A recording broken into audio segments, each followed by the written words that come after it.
घटोत्कच भविष्य में कुछ ऐसा कर्म करने वाला है जिसके लिए आज मेरा ये रूप देखना है उसके लिए आवश्यक था। तो अब मैं लौट जाऊं बरसाना? हाँ राधे, लौटना तो होगा। ठीक है, मैं चलती हूँ।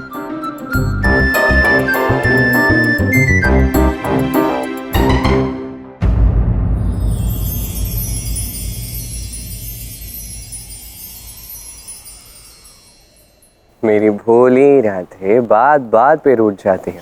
मैंने भीम से क्या कहा था कि प्रेम के जितने क्षण मिले इन्हें जी लो राधा। अब जो भीम के लिए उचित है वो हमारे लिए भी तो उचित है। तो जब तक रुक सकती हो रुक जाओ। बरसाना कहाँ भागे जा रहा है?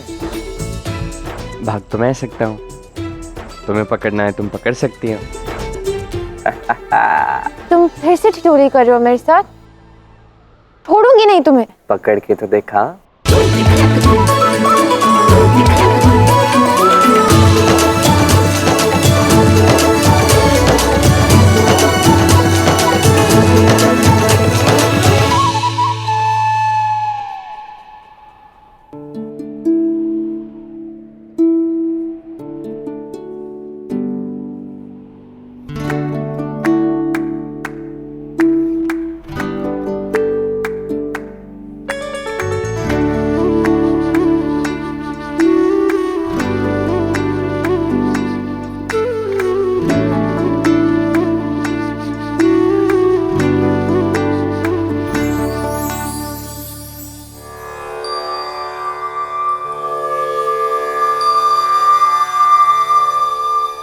क्या हुआ कृष्ण, इतने गंभीर क्यों हो?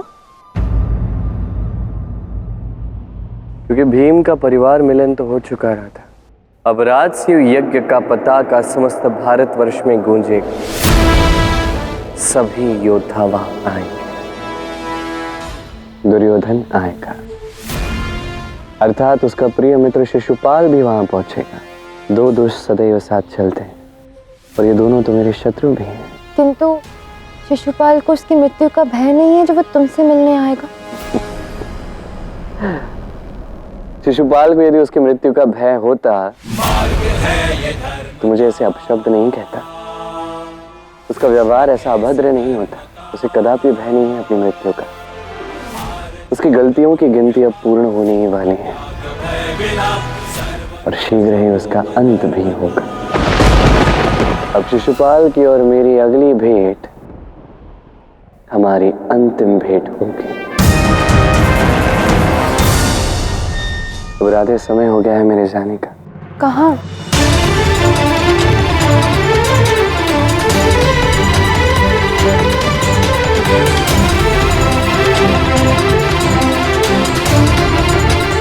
इंद्रप्रस्थ। धर्म स्थापना की अगली श्रृंखला। पांडवों ने इंद्रलोक की ही भांति दिव्य इंद्रप्रस्थ का निर्माण पूर्ण कर लिया है। मैं उसी इंद्रप्रस्थ जा रहा हूं। मुझे साथ नहीं ले जाओगे? जहां कृष्ण है वहीं राधा है और यही परम सत्य है राधे। मैं तो सदैव तुम्हारे साथ हूँ कृष्ण। तुम जानते हो ना मैं तुम्हें कहाँ मिलूंगी? यहाँ देखो, तुम्हारे हृदय में ही राधा है।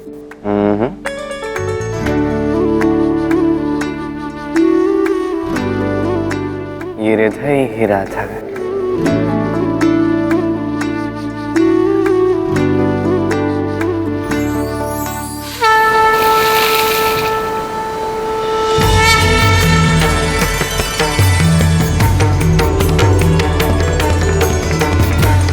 अब आप संकल्प लें। इस राजसूय यज्ञ की प्रथम अग्नि को प्रणाम करके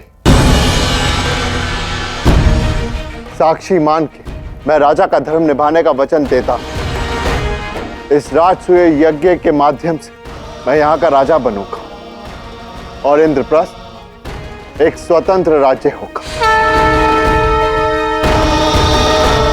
मैं संकल्प लेता हूं कि इंद्रप्रस्थ की प्रजा के प्रति मैं न्याय उचित और निष्पक्ष राजा का दायित्व निभाऊंगा। इस राज्य की प्रजा का हित मेरे लिए सर्वोपरि होगा। मैं अपने मन को सभी प्रकार के विकारों, द्वेष और बैर की भावना से मुक्त रखूंगा और सभी की प्रार्थना, याचना को धर्म के अनुरूप समझकर उसका निर्वाण करूंगा। मेरी शरण में आए किसी व्यक्ति को, किसी याचक को कभी नहीं लौटाऊंगा।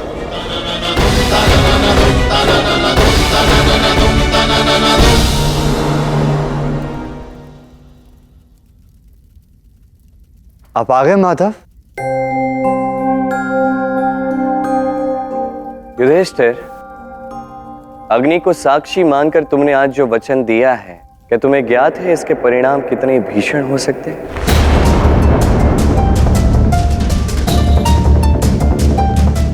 मैंने तो केवल अपनी प्रजा और मानवता के प्रति अपने दायित्व को निभाया है श्री कृष्ण, और हमने तो सदैव यही सीखा कि वचन कभी परिणाम का विचार करके नहीं दिया जाता। सबसे महत्वपूर्ण बात युधिष्ठिर, कभी भी वचन देने से पूर्व भविष्य के विषय में सोचा जाता है, क्योंकि उन्हीं भविष्य की परिस्थितियों में हमें इस वचन का पालन करना होता है।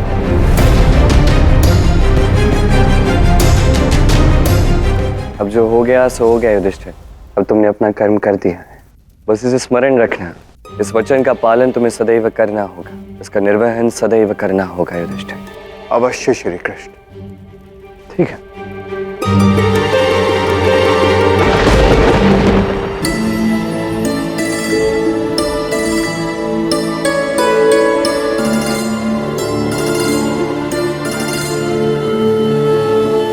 क्या हुआ अग्रज?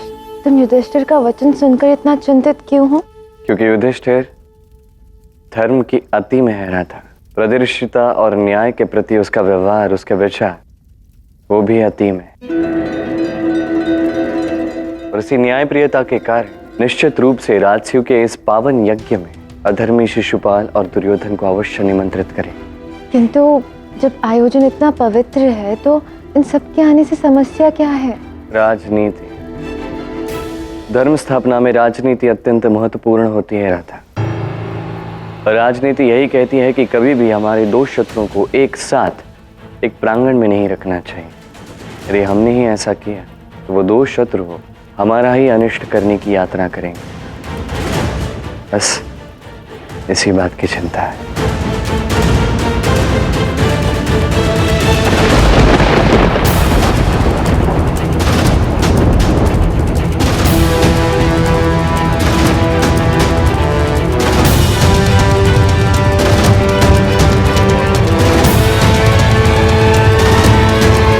दुर्योधन, एक क्या क्या क्या जला रहे हो भांजे? उन पांडवों का राजसूय यज्ञ का न्योता! हमारा इतना घोर अपमान करने के बाद, हमारी भावी पत्नी को भगाकर ले जाने के बाद भी उन पांडवों का इतना दुस्साहस कि वो हमें राजसूय यज्ञ का न्योता भेज रहे हैं। दुर्योधन, ये तुम्हारा क्रोध है ना, एक दिन सर्वनष्ट कर देगा। कौन कहता है कि पांडव राजा बनेंगे? इंद्रप्रस्थ राज्य? नियम क्या है? राजसूय यज्ञ में सभी को मानना पड़ेगा, अर्थात जितने भी राजा है उन्हें मानना पड़ेगा कि इंद्रप्रस्थ राज्य है। हमें वहां उपस्थित होना आवश्यक है। हमें तो केवल पांडवों को अपमानित होते हुए देखना है।